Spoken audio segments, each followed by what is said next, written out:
Hello, I'm Charlene of the Rainbow Frequency, and this is take 2 of what I thought I had just recorded, and it was very hard emotionally. I didn't actually upload it, so I'm now getting to do it again. I wish I'd seen how fast I did it last time so I could see how I compare. Anyway, a lot of times I come before you to share with you all how I got here. And this is a prompt from my guides to discuss with you why you might want to work with me. Not only do I have psychic, spiritual gifts, whatever you want to call them, I've also experienced a lot of trauma in my life. And I'm not vilifying anyone in this. It's merely just to share my healing journey.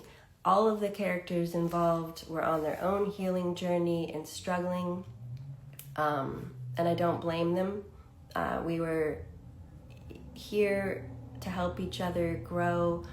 I fully believe in reincarnation. You don't have to, but I do believe that a lot of people come into this lifetime having had previous lifetimes or ancestral trauma that they're here in this lifetime to work through,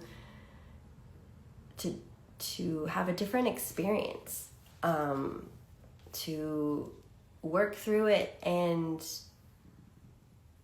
heal through it, to empower themselves through it in this lifetime, to let it go. Many different reasons or things that happen. So yeah, I personally, I had past lives where it ended very tragically. They weren't all like that, and my guides very much have imparted to me that don't get overly consumed in your past lives. It's the history. Perhaps it's important for you to know why certain things trigger, or you're here to work through certain things, but don't get overly consumed in them, because it isn't as important who you were as to who you are in this lifetime that matters. But I had some past lives where it was a struggle. I had to work through low self-worth, or feeling like if I was standing up true to my nature and showing the world my gifts, that I wouldn't be persecuted in this life. So anyway, I hatched, I was born in this lifetime to people who really were struggling.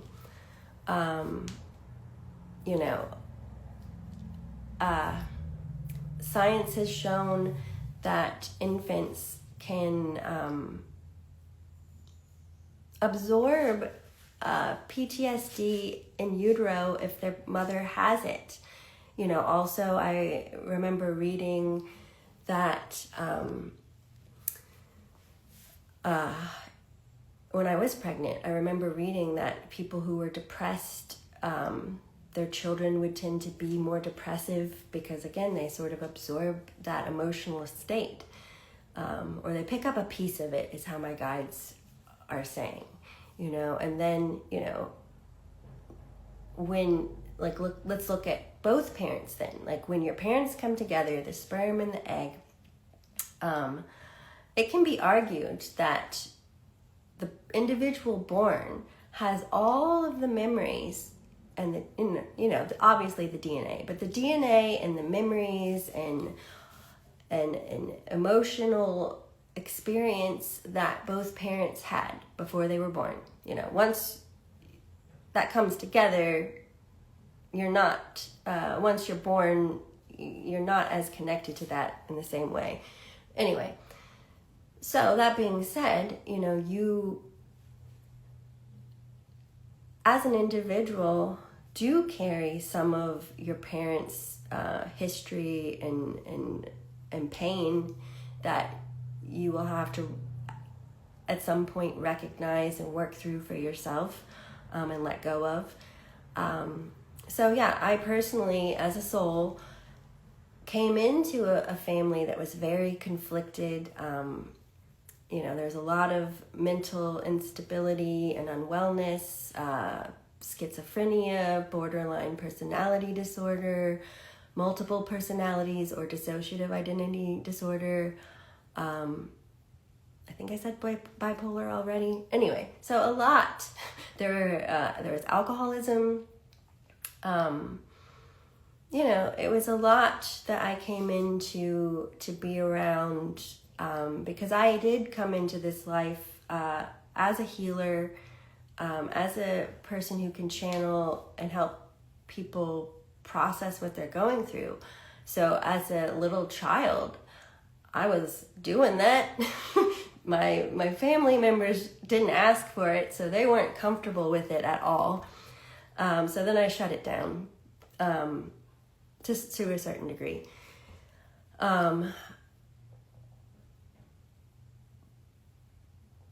But I remember being very young. I think I've already said this, but in middle school, luckily Spirit had me start reading books on mental illnesses, so I knew a lot about them. By the time later in college, I had people diagnosed with certain things. I remember in middle school, I got drunk, because I'll sidebar. Before I knew what was going on, I started drinking at a young age. And I found, going into my 20s, that I drank so that I could socialize. I drank so that I could numb myself to being overwhelmed by feeling other people's energy and picking up what was going on with them. Because I hadn't admitted that to myself, that it was even going on. So I self-medicated in different ways to numb myself. But I remember in middle school, I got drunk and I wound up channeling for the first time. And I told my parents that I was suicidal, which after the fact, I was just like, no, I'm not. What? Where did that come from? But, so I'm just, again, sharing this stuff to put it into a brief nutshell. Like, I've experienced a lot of things. So if you've had any of these, in my healing work, I've found that people come to me because they share a similar wound and we resonate over it, and I can help them. Or find someone else that this can occur with as well. So fast forward, a lot of unwellness around me that I had to work through. Then as a teenager, it then comes out in other relationships. So I had some emotionally abusive relationships, not really physical because I'm way too feisty and fiery. you try to hit me, ooh. But emotionally abusive relationships, but still, I was fiery enough, thank the gods, that it doesn't really have the effect the person is wanting. And really, truly, all the times when I look back, they were points that helped empower me through rage to be like, oh no, I don't think so. But I'm an Aquarius rising, so that really was a godsend in my chart, because it is got that rebellious streak to it. And I have lots of other fiery placements. Well, Aquarius isn't fiery, but I have fiery placements abound that I was designed with that kept me from going a different direction. I had to recognize that I had relationships that were not healthy, and as much as I wanted to help them and I recognized that they were sick, they weren't interested in me helping them, so I had to let them go. That was really hard. I had to recognize that people wanted me to be something that I wasn't, and for my own sake, walk away, because I wasn't going to emulate what they wanted me to be anymore. Because I I had to work through being a people pleaser. And I remember at a young age recognizing that I knew what people wanted from me. I'm an empath. So I knew what people wanted from me. So I would give it to them and perform, because it was a survival mechanism, So later I learned in psychology that, walking away from toxic relationships is the healthiest thing to do, or can be the healthiest thing to do. So, and that helped me let go of the guilt. But I have had to distance myself from family members, from other people in my life, and it was very challenging. Because I don't want to air everyone's dirty laundry of, because they are real people out there. But,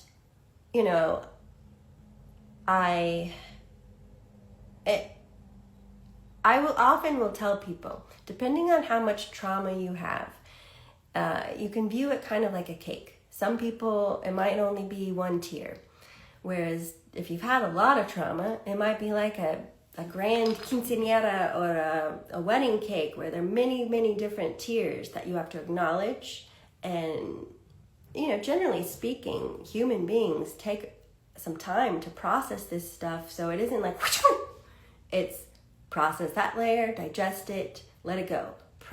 Acknowledge, process, digest, let go, all the way down. So it can take a lifetime. I'm 48, and I will be the first person to tell you that the healing journey is continuous. I am not saying in any way, shape, or form that at 48 years old, I am completely healed and enlightened, and I have gotten there, and I have no more work to do.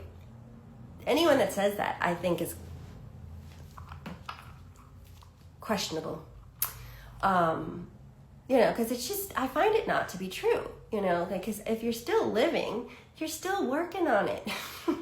So, I have gotten myself very far at this point, recognizing that it isn't healthy to people please or put other people's needs first. It isn't healthy to diminish myself so that other people feel good. I've had to get myself out of really awful situations. Like my first marriage was pretty debilitating, that divorce. I couldn't, we'll just say there was a huge betrayal. The person was very sick and it was very toxic. And once I figured out what was going on, I had to extricate myself with my son from it. I then had to recover myself because I was a mess. Like, I couldn't eat but a few bites before I would start to gag at first. It took all of my very subtle traits. Like, yes, I'm a bit OCD, but in a healthy way generally. But because of that traumatic experience, I was washing my hands a lot. It ratcheted up my germophobia so that I didn't want to handle the trash because he had handled the trash in our relationship, so I hadn't touched one in years. So when I had to touch it, it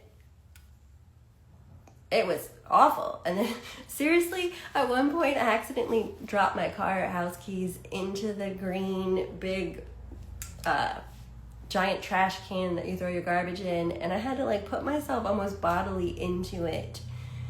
And it was awful. I had to work through panic attacks at that point because I'd had them my whole life, but it was at that point where I had a child to take care of, a business to keep going, and I couldn't fall apart. I mean, I had someone once say, you can't schedule your breakdowns. And while sometimes that's true, if you acknowledge that you're in a really awful place and you're a mess, you should schedule time to, at the very least, be by yourself. I would put myself in the bathtub and cry.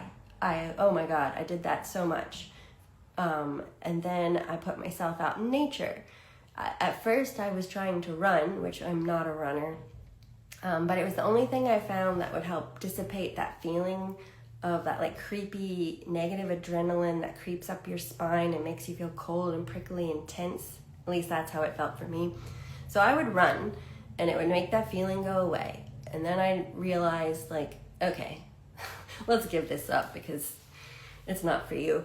But I like to walk hard and nature gaze. So I really threw myself into walking for miles and taking photographs of nature and geeking out over it, and just really acknowledged and rekindled my love of being in nature, because as a child I luckily grew up near some woods, so I think that too, in this conversation I'm recognizing, like, thank the universe that I was an Aquarius rising and I was transplanted from Southern California to Virginia, where I could live knee deep in woods that healed me and kept me sane.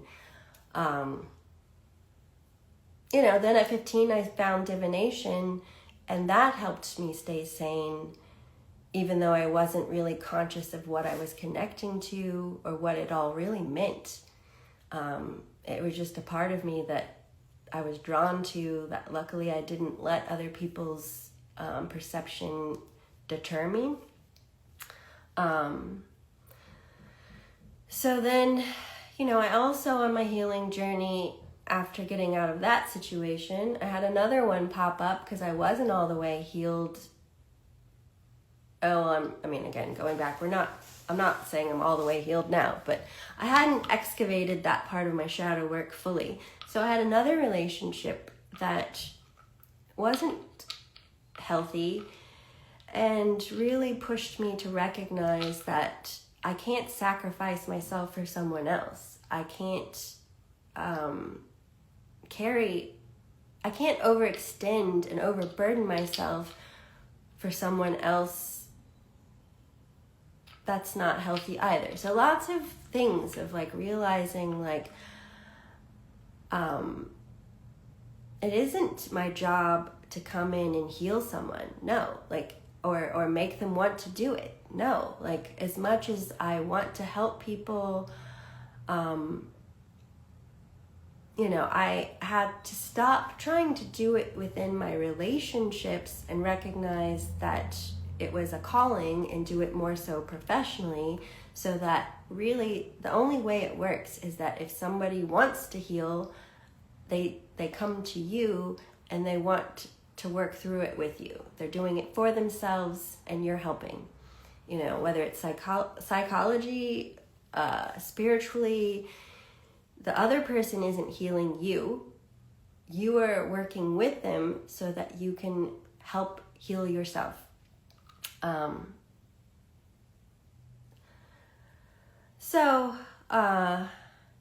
It's just to say, like, I have had experience with lots of different forms of mental illness, addiction, being an empath that isn't empowered and doing it in ways that aren't healthy, having to learn how to set healthy boundaries for myself and recognize and honor the gifts that I have.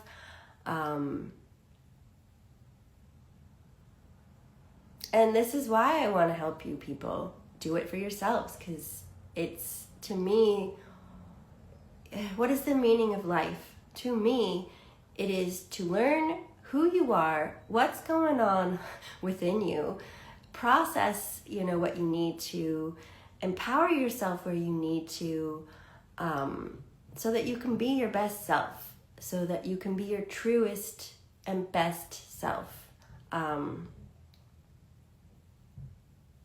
So anyway, I'm going to stop rambling on because this is one of the more emotionally taxing things to channel out for you.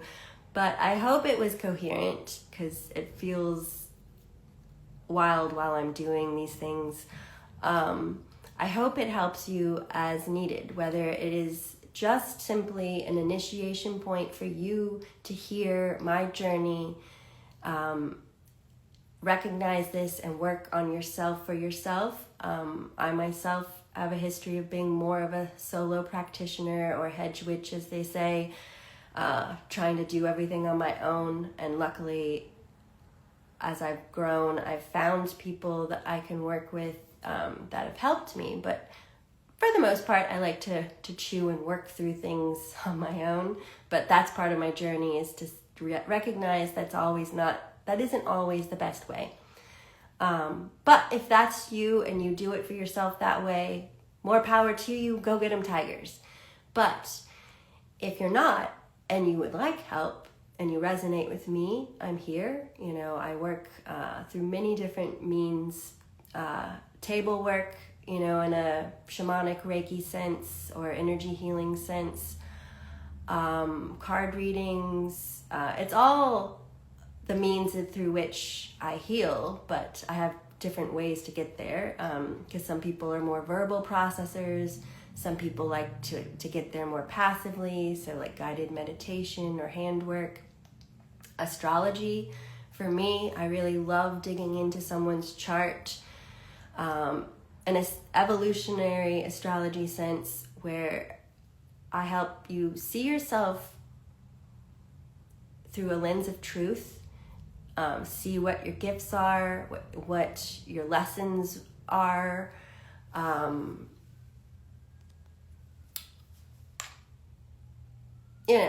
digging deep into who and what your cosmic design is, so you can see yourself accurately, know what you're working with, what you're working through, to be empowered and have self-acceptance. I'm also, I'm not done, silly me, here we go again. I have also experienced the loss of loved ones. So I have experienced grief. My father passing, well, actually both my fathers passing. I have a biological father and the man who adopted me that I consider my father. My uncle, my grandmother, other people that were close to me, and pets. My dogs that have passed away have been some of the most painful things to mourn. So, I'm here to help people with grief.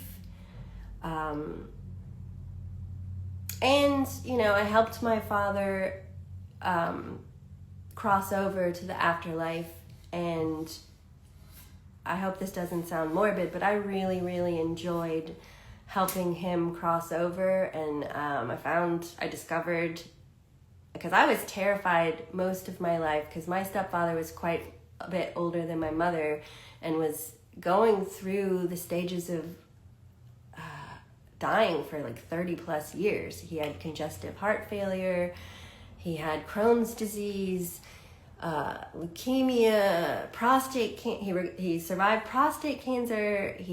When I was 4, he had a pacemaker, so I had to walk him into the emergency room in middle school because he was having a heart attack and he wouldn't take an ambulance. Whew, that was some trauma.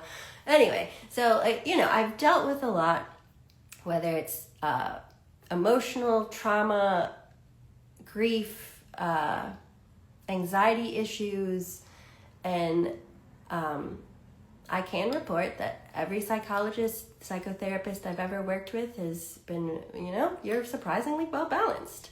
Going through something that it helps to talk through, but wow, good job. We don't know that you need us, which I'm not trying to crow. I'm just saying, I'm credible. That's what I'm saying. Anyway, I'm going to stop babbling now because this is a lot to have let go of. These were my emotional supporters that helped me do it twice. Oh my God. But anyway, there was a reason I had to do it twice, and I like this version of the message better. So I hope it was helpful. And, go work on getting to know yourselves if you haven't already, and process those wounds, that shadow work, so that you can empower yourself and be the best version of yourself for yourself, to find fulfillment from the inside out. See you next time.